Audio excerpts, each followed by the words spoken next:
Bienvenue à la maison du Seigneur ce matin. Encore une fois, bienvenue à tout le monde. Bienvenue à ceux qui sont là dans les réseaux sociaux, c'est ça? Qui nous regardent de loin, mais qui sont là avec nous. Amen. Alors, bienvenue à vous aussi ce matin.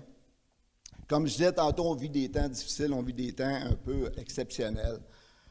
Mais il faut savoir une chose, c'est qu'à travers ça, à travers les temps que nous vivons ce matin ou dans nos vies là, présentement, ce qui n'est pas facile, parce que lorsqu'on entend les nouvelles, on entend ce qui se passe, c'est pas facile. Hein?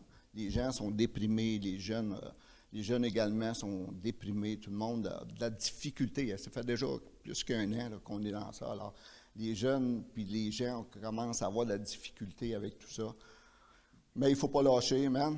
Il ne faut pas lâcher, il faut vraiment continuer tout ça. Et un jour, ça va être fini.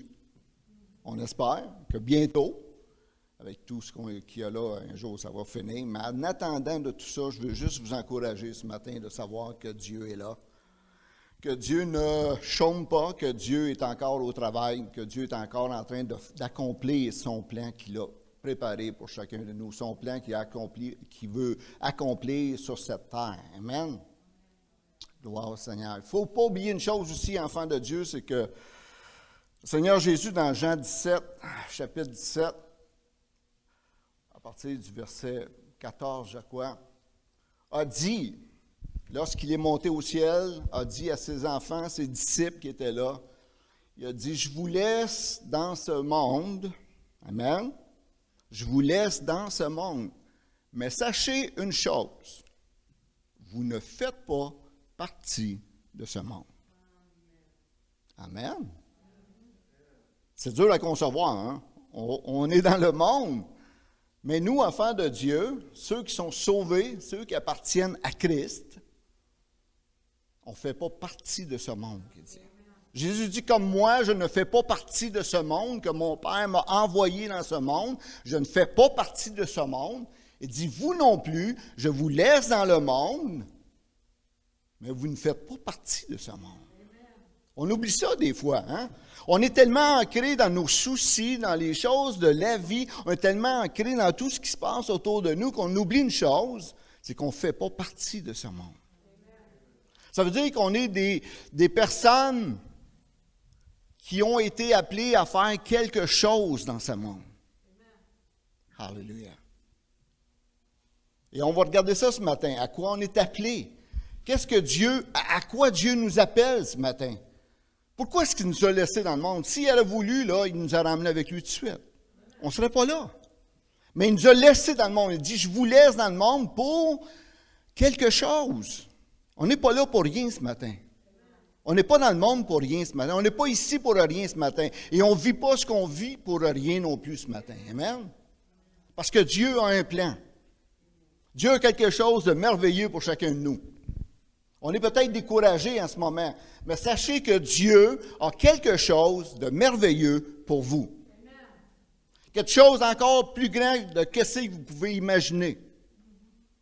Dieu veut se servir de vous. Dieu a besoin de nous. Amen.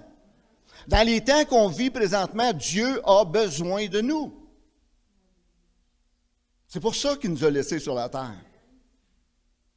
C'est pour ça qu'on est là, enfants de Dieu. Parce qu'il a besoin de nous. Il a décidé de travailler à travers ses enfants. Il a décidé de servir de nous pour que le monde soit béni. Amen. Il a dit, vous êtes la lumière du monde. Il ne faut jamais oublier ça. Nous sommes la lumière du monde. Et c'est pour ça qu'il nous a laissés dans le monde pour être la lumière du monde. Amen. Afin qu'on brille. Parce que le monde est ténébreux. De plus en plus ténébreux. Amen. Tu vas juste écouter la TV et tu vas voir que le monde est rendu. Wouh! Hein? Tu te dis dans quel monde on vit? Mais Dieu, justement, il dit, je vous ai laissé là exactement pour cela. Amen? Je vous ai laissé dans le monde exactement pour que vous puissiez briller dans les ténèbres. Je vous ai laissé afin aussi que vous soyez le sel de la terre. Le sel qui donne de la saveur. Amen? Avez-vous déjà mangé quelque chose qui manque de sel, là, me semble? C'est pas bon. Il manque de la saveur, une soupe qui manque du sel, des patates qui manquent de sel. Je sais pas, c'est pas bon. Mais quand tu mets une saveur dedans, wouh! On en mange plus, on en veut plus. Amen, on en veut plus de ça. Mais c'est exactement ça que Dieu fait avec nous ce matin, enfants de Dieu. Vous êtes le sel de la terre. Vous êtes la lumière du monde. Et on l'oublie. Parce qu'on est tellement dans le monde, on est resté dans le monde qu'on s'est rendu que les chrétiens vivent comme le monde. Amen. On vit comme le monde. Oui, c'est normal qu'on aille travailler, c'est normal qu'on fasse les choses de ce monde, mais ce n'est pas normal de penser comme le monde. Quand le chrétien est rendu à penser comme le monde, il y a quelque chose qui ne marche pas, là. Et de plus en plus, on voit un peu les chrétiens qui commencent à penser comme le monde, juste pour ne pas être différents, parce que c'est plate d'être différent. Non, mais c'est vrai. Tout le monde te juge, tout le monde te regarde parce que tu es différent. Il en parle tellement à cette heure de la différence. Amen? Je pense qu'il en parle trop. C'est rendu, en tout cas, on n'ira pas dans les choses que m'en faire garocher des tomates. Ils vont avoir de la misère. Non, mais vous comprenez ce que je veux dire. La pensée du monde aujourd'hui est rendue tellement corrompue. Amen? Qu'on a besoin, nous, enfants de Dieu, qu'on revienne aux valeurs chrétiennes, qu'on revienne à nos valeurs, qu'on revienne à notre saveur, le sel de cette terre, qu'on revienne à la lumière, que ça commence à briller dans nos vies. Amen? Vous êtes tous des lumières ici ce matin. Vous aussi qui écoutez, vous êtes des lumières. Si vous êtes enfants de Dieu ce matin, vous êtes des lumières de ce monde. Et là, on l'oublie trop facilement qu'on est des lumières. On vit dans les ténèbres, puis bien des fois, on se cache en arrière des choses pour ne pas trop éclairer.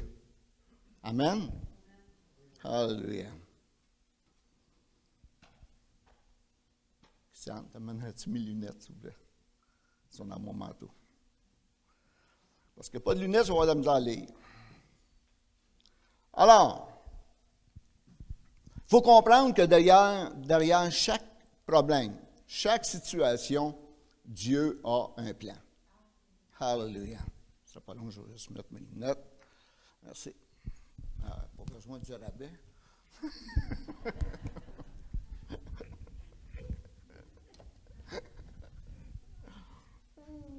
Gloire au Seigneur Jésus. Alors, dans chaque problème, Dieu a son plan pour nous. Si vous vivez des problèmes ce matin, enfants de Dieu, si vous êtes dans les angoisses, si vous êtes dans l'inquiétude ce matin, Dieu a une solution. Amen? Dieu a un plan pour vous. Et ça, l'inquiétude, je pense que tout le monde le vit. Amen? On est tous inquiets. Mais s'inquiéter, ça sert à quoi? À rien. J'ai déjà lu à un moment donné, c'est une feuille qui, je ne sais pas si c'était la pensée du jour ou quoi que ce soit, mais ça disait, s'inquiéter, c'est comme se bercer sur une chaise berçante. Ça te fait de quoi faire, mais ça t'amène nulle part. Et c'est vrai. Tu peux te bercer la journée longue, ça te fait de quoi faire, tu te berces, c'est bon, tu sais. Puis moi, j'aime ça me bercer, fait que je me berce. Mais ça t'amène nulle part. Tu vas juste virer en rond. Amen? Tu vas virer en rond avec ta chaise, à un moment donné, la chaise se tasse. Puis là, tu vires en rond. Vous êtes-vous déjà bercé? Mais c'est ça que ça fait une chaise berçante, à un moment donné, la tasse. Ben, en tout cas, je vais en avoir une ancienne. Et là, tu vires en rond. Tu vires en rond. C'est tout ce que ça fait. Tu ne vas pas nulle part. L'inquiétude, c'est pareil. On a beau s'inquiéter, mais ça ne change rien. Ça fait juste de l'angoisse à l'intérieur. Dieu dit, arrête de t'inquiéter. Regarde à ce que je peux faire. Regarde à ce que je peux faire. Regarde le plan que j'ai mis dans ta vie. Arrête de t'inquiéter de ci, de ça, de ton travail, ta famille, tes affaires qui t'entourent, et regarde à moi. Il ne faut pas oublier une chose, comme j'ai dit au début, on ne fait pas partie de ce monde, on fait partie du monde d'en haut. Et lorsqu'on est angoissé, qu'est-ce qu'il faut faire? C'est regarder en haut. Si tu regardes en bas, tout ce qui se passe en bas, c'est ténébreux. Mais si tu regardes en haut, c'est lumière. C'est là qu'il se passe des miracles. C'est là qu'il se passe la puissance de Dieu. C'est là qu'il se passe la glorification de Dieu. Amen? C'est là que la gloire de Dieu habite. Et quand tu regardes la gloire de Dieu, tu n'as pas le goût de regarder ailleurs. Tu n'as pas le goût de regarder ailleurs. Tu regardes la gloire de Dieu. Alléluia. Alors, Dieu se sert des circonstances pour développer notre caractère. Ça, c'est une autre chose. Il se sert des circonstances qui nous entourent pour développer notre caractère. Pour savoir qu'est-ce que tu vas faire dans des circonstances difficiles. On a toutes des difficultés? Oui? Il y en a-t-il qui n'ont pas ce matin? Je vais aller habiter chez vous. On a tous des difficultés.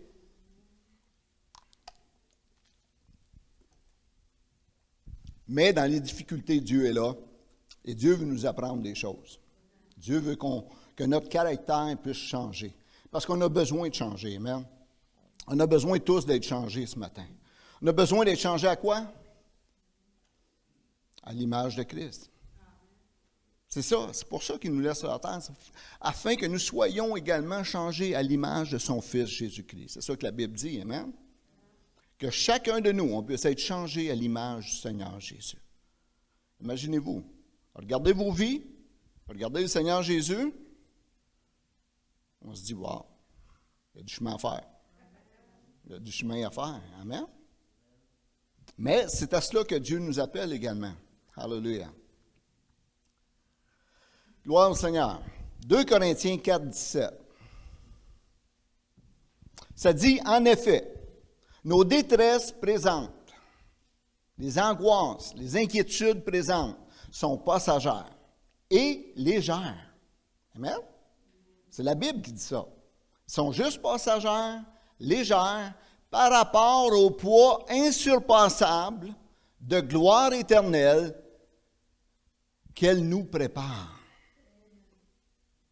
À travers les circonstances, à travers la détresse, à travers les inquiétudes, ça nous donne un poids insurmontable de la gloire éternelle qui nous prépare. Dieu nous prépare à sa gloire éternelle. Amen?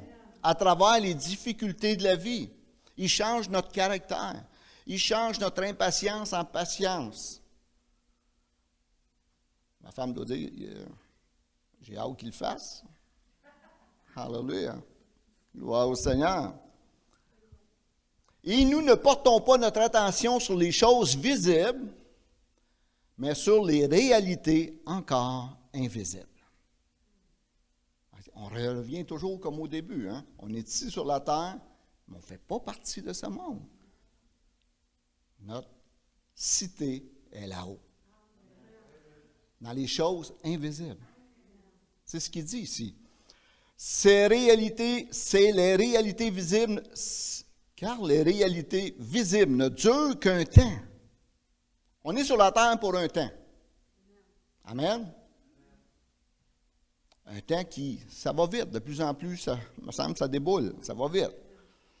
Mais les invisibles vont demeurer éternellement. Si tu regardes en haut, si tu regardes à Dieu, si tu regardes ce que Dieu est capable de faire, si tu regardes ce que Dieu fait dans ta vie, ça, c'est les choses invisibles, mais ça dure éternellement. Alléluia. Le monde ne le voit pas, mais toi, tu le sais. Amen? Le monde ne voit pas, mais toi, tu sais que les choses qui sont importantes pour toi sont là-haut, et pas ici à terre. Alléluia. Jésus nous a prévenu que nous connaîtrions des problèmes dans le monde. Dans Jean 16, 33, il dit, « Je vous ai parlé ainsi pour que vous ayez la paix en moi. Vous aurez des tribulations dans le monde. » Mais il dit, « Prenez courage, moi j'ai vaincu le monde. » Jésus est venu dans le monde pour sauver le monde. Il a connu des tribulations, il a connu des angoisses, des inquiétudes, il a connu ce que c'était le monde. Mais il dit, « J'ai vaincu le monde. » Et nous, le seul moyen qu'on a de vaincre le monde, c'est quoi?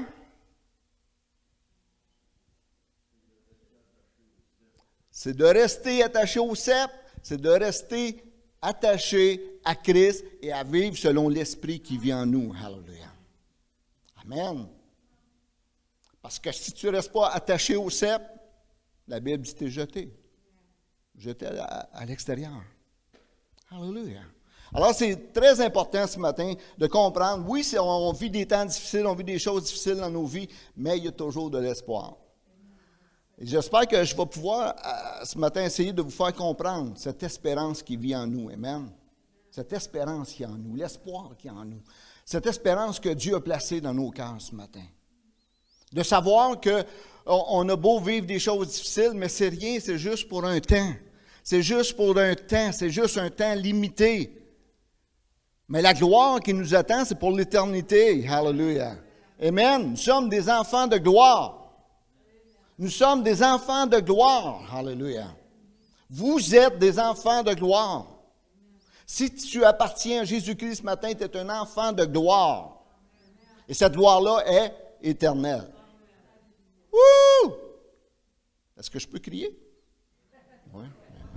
OK, j'ai le doigt. Ah. Gloire au Seigneur. 1 Pierre 4,12 dit, bien-aimés, ne soyez pas surpris de la fournaise qui sévit parmi vous pour vous éprouver, comme s'il vous arrivait quelque chose d'étrange. Amen? Pierre, il savait, il dit, soyez pas surpris des moments difficiles que vous allez passer. Vous allez croire que vous êtes dans une fournaise ardente, que vous vous en sortirez jamais. Amen? Vous allez croire qu'il n'y a pas de solution. Tu es là dans la fournaise ardente, tu dis, oh, là, j'en sortirai pas. Mais Pierre dit, ne soyez pas surpris de ça, il faut que ça arrive. Amen? Parce que Dieu est en train de forger ton caractère. Il est en train de faire ressortir de ce qui est bon de toi. Amen? Il est en train de faire ressortir ce qui est bon de ta personne, de forger ton caractère. C'est dans le feu qu'on forge les choses. Amen? Le métal, c'est forgé dans le feu. Les choses tout ce qui est mauvais est dissipé dans le feu. Lorsque c'est bien brûlé, là, il reste que quelque chose de pur. Amen? Hallelujah. Gloire au Seigneur. Bénis l'Éternel. Non, c'est béni soit.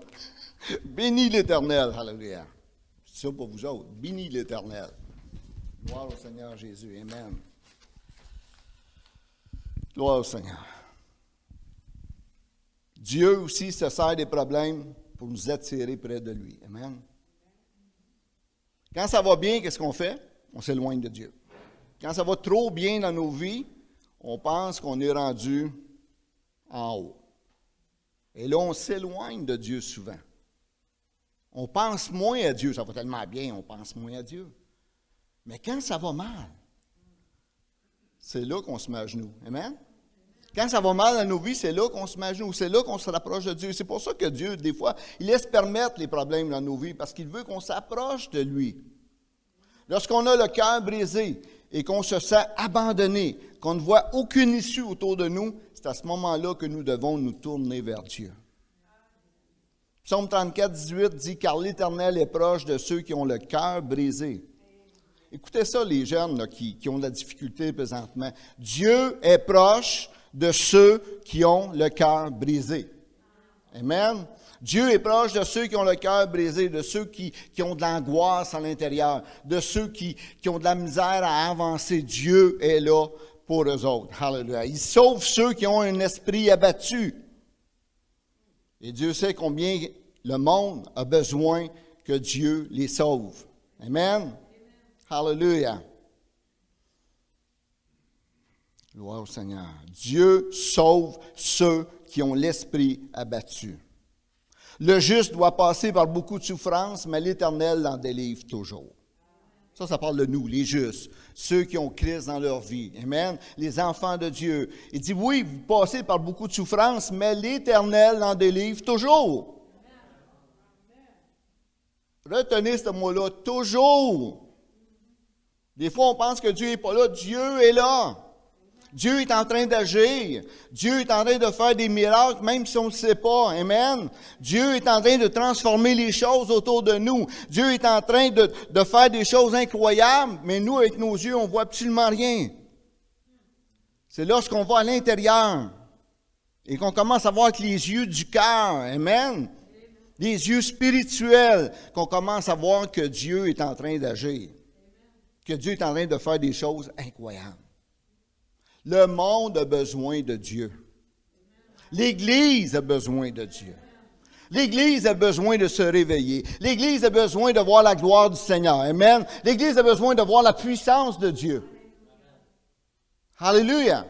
L'Église a besoin de voir Dieu à l'œuvre dans le monde et dans l'Église. Wouh! J'ai hâte de voir les chrétiens être capables de sauter dans l'Église, de crier à Dieu, de dire combien on l'aime, de dire combien il est merveilleux, de dire combien Dieu, c'est tellement précieux. Amen. On a besoin de ça. Alléluia. Gloire au Seigneur.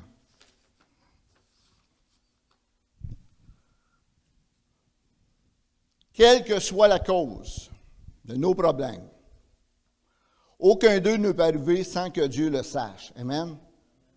Peu importe le problème que tu vis, Dieu le sait. Tout ce qui arrive à l'un de ses enfants est filtré par lui et a l'intention de l'employer pour notre bien, même lorsque Satan et les autres se destinent à notre malheur. Amen. Lorsque le diable vient pour nous attaquer, Dieu le sait. Et vous savez ce qu'il fait? Il retourne ça à notre bien. Il prend ce que le diable veut faire dans nos vies et lui, il retourne ça à notre bien.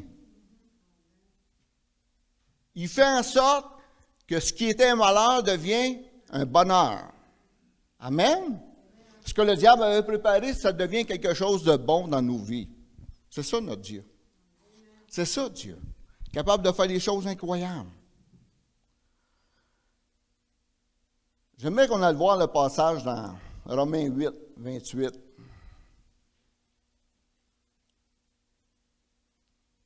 Qui dit, Dieu fait concourir toutes choses au bien de ceux qui l'aiment. Amen.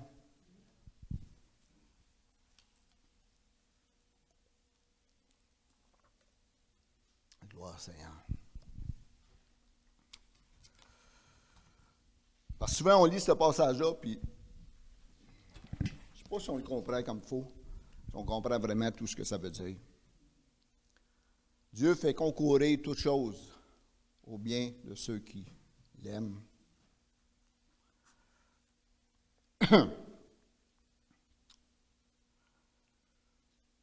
Ça ne dit pas que Dieu fait concourir toutes choses à ma volonté personnelle. Amen.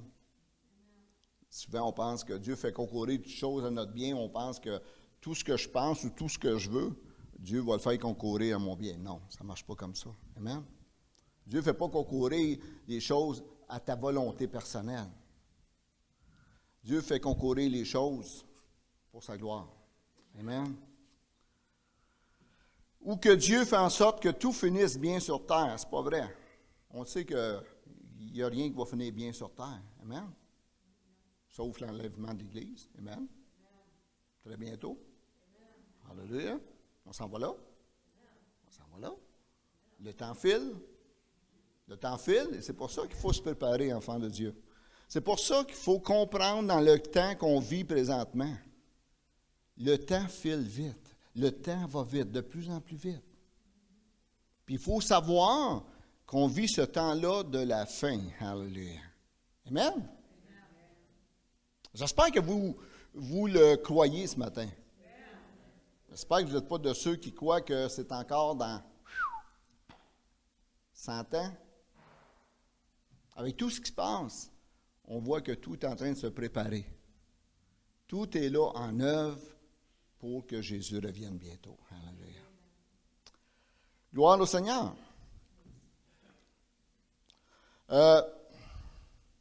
Alors, pour bien comprendre Romains 8, 28, 29, on va examiner chaque segment. Ça dit, nous savons. Au cours des moments difficiles, notre espoir n'est pas basé sur les pensées positives. OK? Lorsqu'on est dans la détresse, nous autres, on n'est pas basé sur les pensées positives. Mais on s'appuie sur quelque chose de meilleur. Sur le fait que Dieu est en contrôle de toutes choses. OK? Ce n'est pas les pensées positives. Quand tu es dans un moment difficile, ce n'est pas les pensées positives qui vont t'en sortir en tant qu'enfant de Dieu. C'est le fait de croire que Dieu, même lorsque tu es là dans la chose, dans un problème difficile, dans les choses que tu ne veux pas vivre, Dieu est là, mais plus que ça, il est en contrôle de la chose. C'est lui qui est en contrôle. C'est lui qui est en contrôle de ta vie parce que tu lui appartiens. Tu es son enfant. Amen. Vous, en tant que parents, ceux qui sont parents ici, en tant que parents, là, si ton enfant est dans le problème, qu'est-ce que tu veux faire? Tu veux l'aider à sortir de son problème. Amen. Mais Dieu, imaginez-vous Dieu envers nous, c'est encore bien plus grand que ça. Il est là, il est en contrôle de la situation. Il peut changer ça dans le temps. Une seconde. Alléluia. Alors, il faut savoir que Dieu est en contrôle. Il contrôle totalement notre univers et qu'il nous aime. Que Dieu fait. Nous savons que Dieu fait. Derrière tous les événements, il y a un grand metteur en scène. Notre vie n'est pas le fruit du hasard. Ce n'est pas le fruit du hasard si tu es là ce matin. Amen. Ce n'est pas le fruit du hasard si tu vis ici, là, présentement. C'est parce que Dieu veut que tu sois là. Dieu veut que tu sois là, c'est lui, ça fait partie de son plan, du destin ou de la chance, mais Dieu a un plan d'ensemble, une histoire que l'Éternel a écrite de sa main. Il est totalement impossible que Dieu se trompe. Amen? Dieu ne se trompe pas. Tout ce qu'il fait est bon. Tout ce qu'il fait est bien. Il faut le savoir. OK? Nous savons, mais on ne s'appuie pas sur les pensées positives. Moi, je sais que Dieu est là. Que Dieu est là dans nos vies, que Dieu est là pour faire des choses. Que Dieu fait, derrière toutes les... je viens de le lire, hein? Que Dieu fait, derrière tous les événements, il y a un grand metteur en scène. On n'est pas le fruit du hasard, mais Dieu a un plan d'ensemble, des histoires que l'Éternel a écrites de sa main. Il est totalement impossible de se tromper. Et Dieu fait quoi? Concourir. Nous savons que Dieu fait concourir. Concourir, ça veut dire les événements de nos vies concourent au plan de Dieu. Ce ne sont pas des actes isolés, mais des fragments de processus qui visent à nous rendre semblables à Christ. Comme je disais tantôt, là, les épreuves, là, ça forge notre caractère. Et ça nous change à l'image de Jésus-Christ. Alléluia! Ça nous change à l'image de Jésus-Christ. Gloire au Seigneur. Alléluia. Fait concourir toutes choses. Le plan de Dieu pour notre vie englobe tout ce qui nous arrive, y compris nos erreurs, nos péchés, nos souffrances, nos maladies, nos problèmes financiers et même la mort de personnes qui nous sont proches. Dieu peut tirer du bien du pire malheur comme il l'a fait pour Christ au Calvaire. Le diable pensait d'avoir eu la victoire sur la croix. Amen? Le diable était sûr qu'il venait de briser ce que Dieu avait envoyé pour sauver le monde en mettant Christ sur la croix, mais il s'est trompé. Parce que Christ, en mourant sur la croix, il nous a donné la vie. Amen? Christ, en mourant sur la croix, il nous a donné la vie éternelle. Il s'est créé un peuple d'enfants de Dieu pour le glorifier. Amen? Pour le servir. Alléluia. Alors, c'est comme ça que Dieu agit. Des choses qui nous paraissent mal, des fois, il change ça pour notre bien. Amen? Des fois, il nous arrive des affaires dans nos vies qu'on pense que c'est... tu penses que tu t'en sortiras jamais, mais Dieu revire ça, puis ça concourt à ton bien. Amen? Tu sors de là encore plus grand, encore plus fort. Alléluia. Ça vous est déjà arrivé, je suppose, des situations comme ça, peut-être quelqu'un qui vous haïssait, puis il voulait vous faire du mal. Puis à un moment donné, ça a concouru que c'est lui qui a eu comment dire, ça a tourné contre lui, la situation a tourné contre lui, et toi, tu es sorti de là vainqueur. Amen? C'est comme ça que Dieu agit. Hallelujah. Toutes choses, au bien. Au bien. Bien des événements qui se déroulent dans le monde sont mauvais et tristes, mais le Seigneur n'a pas son pareil pour en tirer du bien. Si tu regardes dans l'arbre généalogique de Jésus, il y a toutes sortes de monde. Amen? Et ça dit même que Tamar a séduit son beau-père. Tamar, Rahab, Ruth, Bathsheba, Toutes ces femmes-là sont dans la généalogie de Jésus. Amen? Mais c'était des femmes qui étaient reconnues comme des prostituées, des femmes qui, en tout cas. Mais ce qui était mauvais, Dieu le change en bien. Amen? Ce qui est mauvais dans nos vies, Dieu veut le changer en bien. Dieu veut faire de nous des gens capables de reconnaître le bien et le mal. Amen? Alléluia. Alors, on ne peut pas dire que les femmes étaient recommandables, mais du mal, Dieu en a fait sortir du bien. Et Jésus sortit de leur lignée. Le plan de Dieu est plus grand que nos problèmes et nos souffrances et même nos péchés. Amen? Dieu est plus grand que ça. Dieu va au-delà de ça. Alléluia. De ceux qui l'aiment et qui ont été appelés. Cette promesse n'est que pour les enfants de Dieu et pas pour tout le monde. Amen? Ça, il faut comprendre ça aussi. Là. Lorsque Dieu dit ça, toute chose concourt au bien de ceux qui aiment Dieu. Il ne faut pas oublier, de ceux qui aiment Dieu. Ce n'est pas toute chose concourt au bien de tout le monde, non. Toute chose concourt au bien de ceux qui aiment Dieu. Ça veut dire vous. Ça veut dire chaque enfant de Dieu. Ça veut dire toi qui écoutes. Ça veut dire que Dieu peut faire concourir toute chose à ton bien. Peu importe ce qui se passe, peu importe ce qui se passe dans ta vie, Dieu fait concourir les choses à ton bien. Alléluia. Conformément à son plan divin. Et quel est le plan de Dieu? C'est que nous devenions conformes à l'image de son Fils. Et tout ce qui se passe dans nos vies, c'est vraiment pour qu'on soit changé à l'image du Seigneur Jésus. Amen. Gloire au Seigneur. Comme je disais au début, Dieu nous a laissés sur la terre pour être la lumière du monde, le sel de cette terre. Amen.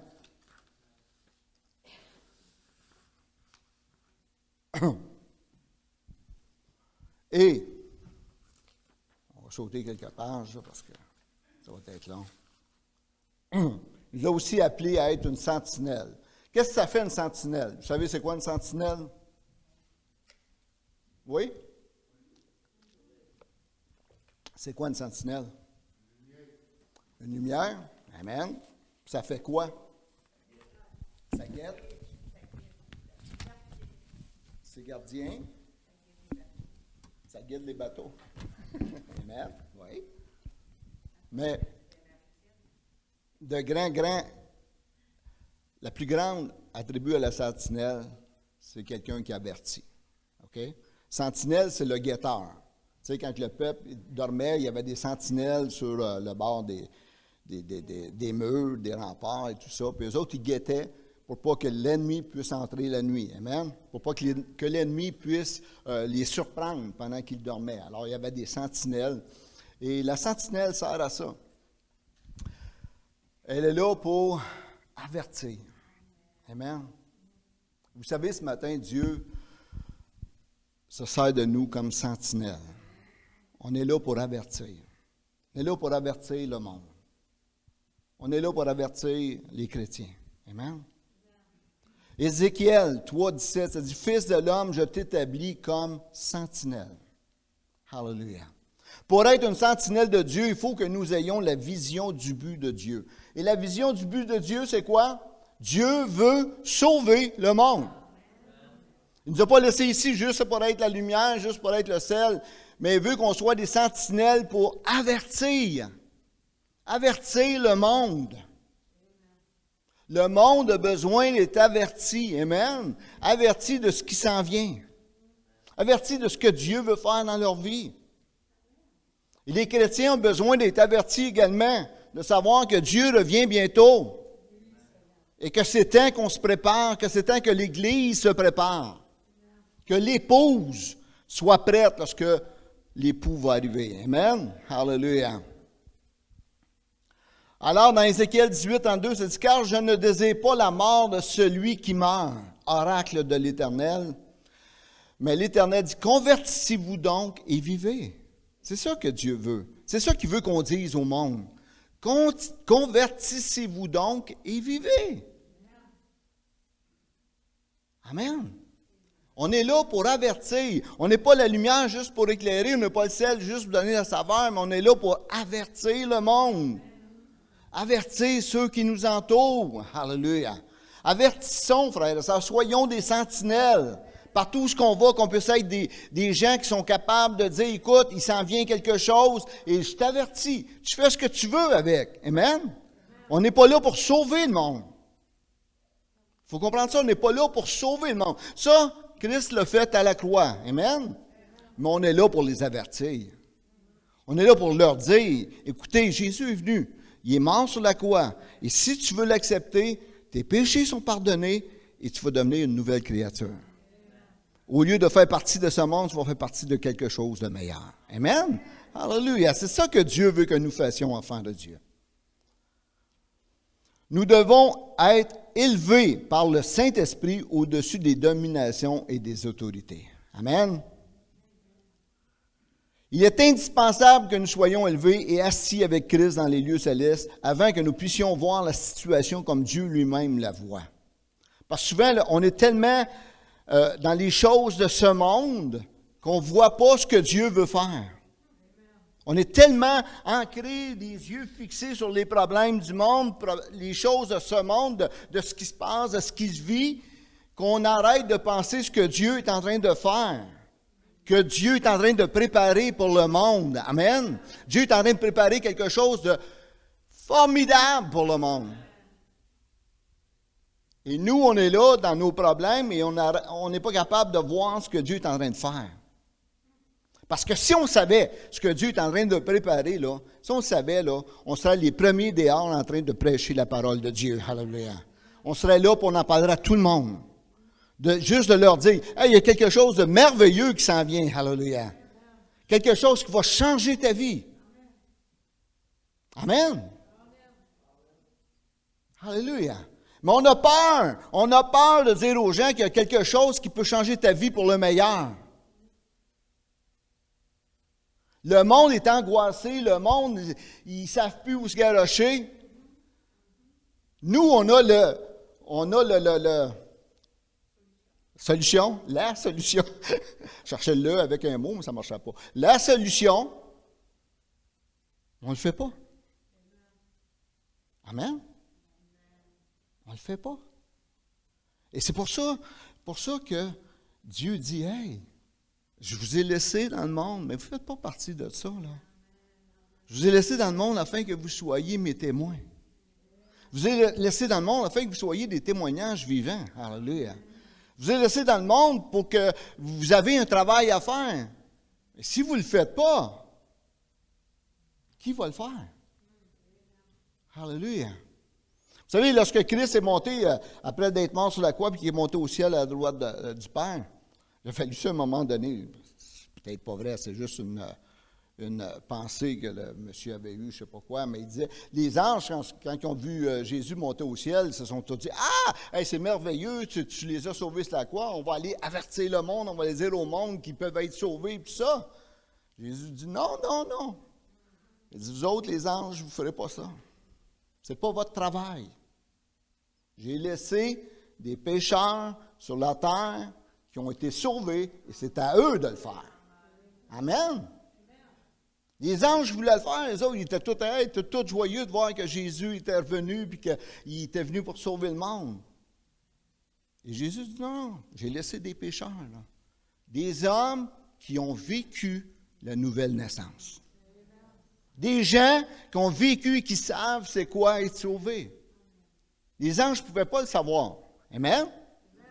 Mais nous, on le sait. On était pécheurs, il nous a sauvés, et maintenant on est enfants de Dieu. Amen? Alors c'est à nous de dire aux gens ce qu'ils doivent faire pour être sauvés. L'histoire de gens complètement ordinaires. Amen? Il ne demande pas aux chrétiens d'être des gens extraordinaires. Il ne demande pas aux chrétiens d'être parfaits pour témoigner. Amen? Parce que si vous attendez d'être parfait pour témoigner, vous ne ferez pas grand-chose. Mais il demande à des pécheurs qui ont été pardonnés. Des pécheurs qui ont été sauvés et qui savent ce que ça fait à l'intérieur. Amen. Qui savent que, oui, j'étais pécheur, j'étais voué au feu éternel, mais maintenant que je suis sauvé, je m'en vais au ciel. Amen. Alors, s'il y a des gens qui peuvent témoigner ça, d'être des témoignages, c'est bien nous, enfants de Dieu, parce qu'on l'a vécu. C'est dur d'aider quelqu'un dans un problème quand tu ne l'as pas vécu. Amen. C'est vrai, tu as beau parler, tu as beau l'encourager, mais tu n'as pas vécu ce que la personne a vécu. Et des fois, c'est difficile de comprendre les émotions de la personne. Mais quand tu l'as vécu, hallelujah, tu sais exactement ce qu'elle ressent. Tu sais exactement ce qu'elle a besoin. Amen. Alors, c'est à nous, enfants de Dieu, de le faire. Attendez pas que quelqu'un d'autre le fasse. Attendez pas que des anges viennent le faire. Personne ne va le faire à votre place. Dieu nous a choisis afin qu'on soit capable de le faire. Amen? Oh, hallelujah! Alors, la tâche de la sentinelle, c'est qu'elle doit avertir. Elle doit avertir le méchant qui laisse sur une mauvaise voie. Les pécheurs doivent apprendre comment fuir la colère à venir. Parce qu'il y a une colère à venir. Ça, c'est mon téléphone en plus.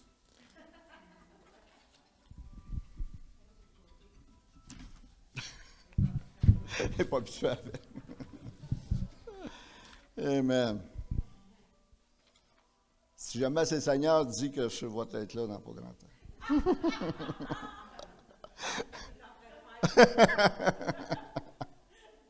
Alors, pas juste avertir les gens du monde, mais comme sentinelle, nous sommes là aussi pour avertir les justes. Amen. Parce que on a connu des...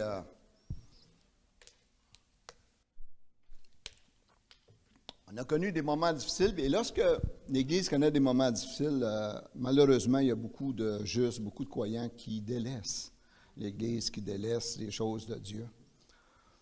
Et ça, on est là aussi pour avertir ces gens-là, amen. Avertir le juste qui s'éloigne un peu, qui commence à se refroidir, qui commence à éteindre sa lumière, qui commence à garder son sel, amen. Alléluia. Alors, les chrétiens doivent être mis en garde, afin de ne pas devenir une pierre d'achoppement pour une vie non conforme, par une vie non conforme à leur profession de foi. Amen. Il faut faire attention, frères et sœurs. On ne peut pas vivre comme le monde. Essayez pas de vivre comme le monde, ça ne marche pas. Le chrétien qui vit comme le monde, ça ne fonctionne pas. Et on en voit de plus en plus des chrétiens qui essayent de vivre comme le monde, juste, ils se disent, si je vis comme eux autres, peut-être je vais pouvoir plus les en parler, mais non. Non. Je me souviens quand j'étais jeune, et on était un jeune couple, moi puis Christiane, il y avait un couple qui s'était avec nous autres, qui était chrétien, qui était baptiste, mais qui nous témoignait, mais il faisait exactement tout ce qu'on faisait. On allait dans les bars, il était là. Tu sais, tout ce qu'on faisait, il était là. Fait qu'on se disait, mais pourquoi aller là? Pourquoi aller dans leurs affaires, dans leurs patentes, s'ils vivent exactement comme nous autres? Comprenez? Ça ne nous a jamais tenté d'aller voir ça, cette église-là. Parce qu'on se disait, bien, ils vivent exactement comme nous autres. Ils viennent aux mêmes places que nous autres, ils font exactement la même chose que nous autres. Bien, ils nous témoignaient, ah, vous devez venir à l'église. Faire quoi? Tu fais exactement les mêmes choses qu'on fait. Et j'ai compris ça plus tard quand moi je suis devenu chrétien. Amen. J'ai dit, ouais, c'est vrai. Si on vit comme le monde, comment est-ce que tu veux les attirer à Dieu? Alors, c'est là qu'il faut avertir le juste. Il doit être mis en garde. Il ne faut pas devenir une pierre d'achoppement pour ceux qui veulent être sauvés. Alléluia. Romains 14, 13 dit, ne nous jugeons donc pas plus les uns les autres. Ne nous jugeons donc plus les uns les autres. Usez plutôt de votre jugement pour ne pas mettre devant votre frère une pierre d'achoppement ou une occasion de chute. Amen. Frères et sœurs, qu'on ne soit pas des occasions de chute pour les autres autour de nous, pour les autres chrétiens et pour les gens du monde. Parce que si les gens du monde te voient vivre exactement comme eux autres, ils n'auront pas le goût de vivre ce que tu vis. Mais si tu es différent, qu'ils voient que dans l'épreuve, tu es joyeux, qui voient que dans l'épreuve, ça ne te dérange pas parce que tu sais que Dieu est en contrôle. Puis la personne vient te voir et dit, ben, pourquoi tu ris, tu es dans le problème. C'est pas que le problème n'est pas là, mais je sais que Dieu est en contrôle. Je sais que je vais m'en sortir. C'est difficile pour le moment. Oui, c'est difficile, mais on va s'en sortir parce que Dieu est en contrôle. Amen. Dans ce temps-là, là, la personne, là, elle a le goût de goûter à ça. Parce que là, tu y mets du sel, tu y mets de la saveur. Elle dit, ouh, ça goûte bon, ça. Amen. Ça goûte bon, ce qu'il dit là, lui-là. Si Dieu est en contrôle de cette situation, il peut être en contrôle de la mienne. Amen. Hallelujah. Il nous a appelés aussi à être un signe. Je veux que tu sois un signe. Vous savez, c'est quoi un signe? Pas le oiseau, là. Un signe, que tu sois un signe, que tu sois, comment on peut dire ça?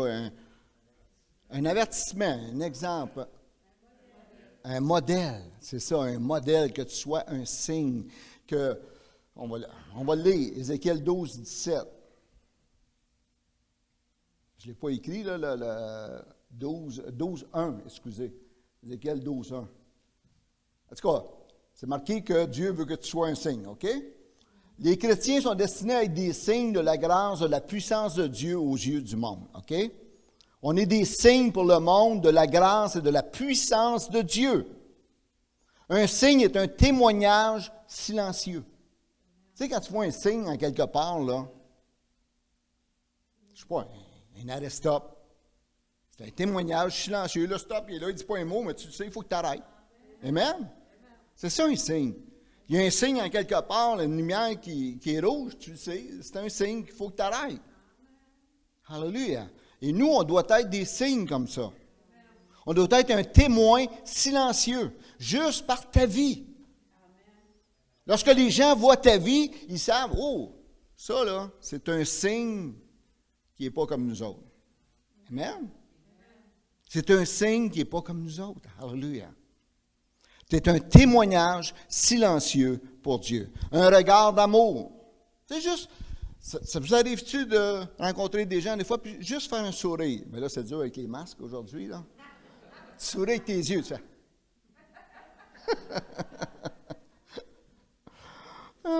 Non, mais des fois, juste faire un sourire à quelqu'un, ça fait sa journée.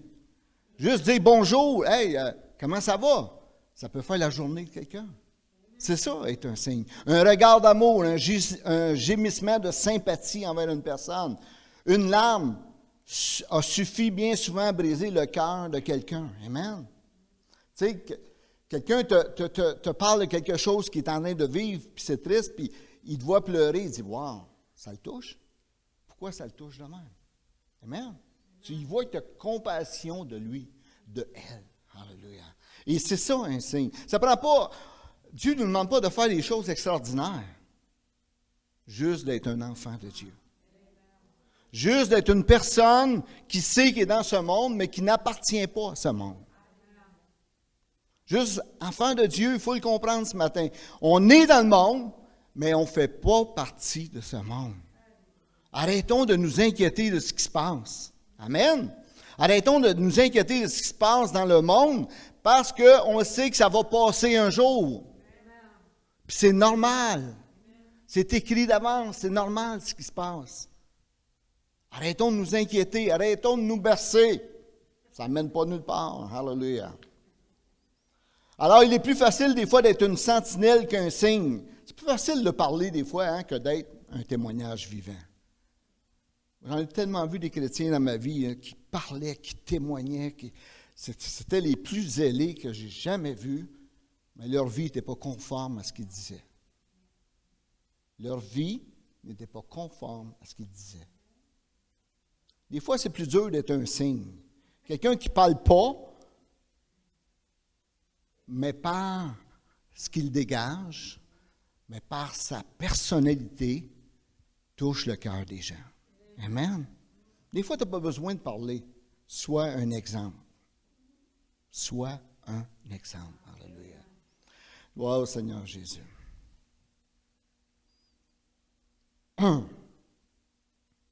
Gloire à Dieu. J'aimerais terminer là ce matin. Je pense qu'on a assez. Alors, pour ceux qui écoutaient, que l'Éternel puisse vous faire comprendre qu'il veut faire des choses avec chacun de ses enfants. Amen. Et si tu n'es pas enfant de Dieu ce matin, sache que Dieu t'aime et que Dieu veut que tu deviennes son enfant. Amen. Dieu voudrait que tu deviennes un témoignage, que tu deviennes un signe pour les gens, toi aussi, que tu deviennes quelqu'un qui, à travers les épreuves, est capable de passer au travers parce que tu sais que ton Dieu est là, que Dieu est là en contrôle, qu'il est capable de changer les choses. C'est ce que Dieu voulait nous dire ce matin, enfants de Dieu. Je pense que ça vous a encouragé un peu dans ce temps de découragement, dans ce temps où on pense que, et quand est-ce que ça va finir, ces choses-là? Ça va finir un jour, c'est sûr, mais nous, on va toujours être là avec Dieu. Et on va toujours être là jusqu'à temps que Dieu revienne nous chercher. Amen. Hallelujah. Alors, on va terminer par un mot de prière ce matin. Père éternel, Dieu Tout-Puissant, je te remercie encore une fois, Seigneur, de ta présence au milieu de nous. Merci d'être là à chaque moment. Merci, Seigneur, de faire de nous des témoignages vivants pour toi. Merci de toucher tes enfants ce matin, Seigneur Dieu, partout dans le monde. Et qu'on comprenne, Seigneur, que malgré qu'on est dans ce monde, que nos yeux doivent être toujours tournés vers toi, Seigneur. Qu'on regarde en haut, dans les choses d'en haut, Seigneur Dieu. Parce que c'est là que tu nous donnes la grâce. C'est là que tu nous donnes la puissance. C'est là que tu nous donnes, Seigneur, la force de continuer, Seigneur Dieu. Père, bénis tes enfants abondamment, Seigneur, aujourd'hui et pendant la semaine qui s'en vient, Seigneur Dieu. Et qu'on puisse comprendre, Seigneur, que peu importe ce qui nous arrive, tu es là, tu es en contrôle, Seigneur Dieu. Et merci de tout ce que tu vas accomplir encore pour nos vies, Seigneur. Protège nos familles. Protège les proches autour de nous, Seigneur Dieu. Protège, Seigneur, ceux à qui on a témoigné, ceux à qui, Seigneur, on a parlé de toi, Seigneur Dieu. Que tu puisses, Seigneur, les sauver. Seigneur, merci. Merci de ce que tu as accompli, Seigneur Dieu. Et je vais terminer avec la prière. Je veux faire une prière de bénédiction pour les gens ce matin. Ça dit dans Nombre 6, verset 24, « Que l'Éternel te bénisse et te protège. Que l'Éternel te regarde avec bonté. » Amen. Et qu'il te fasse grâce. On a besoin de la grâce de Dieu. Amen. Chaque jour, chaque moment de nos vies, on a besoin de la grâce de Dieu. Et c'est vraiment dans cette prière de bénédiction-là que ça dit que l'Éternel te regarde avec bonté et qu'il te fasse grâce. Que l'Éternel veille sur toi et t'accorde sa paix. Amen. C'est le désir de mon cœur pour vous ce matin, que Dieu puisse s'occuper de vous et que vous puissiez vous occuper des autres autour. Amen. Que Dieu vous bénisse. Passez une très, très belle semaine. Amen.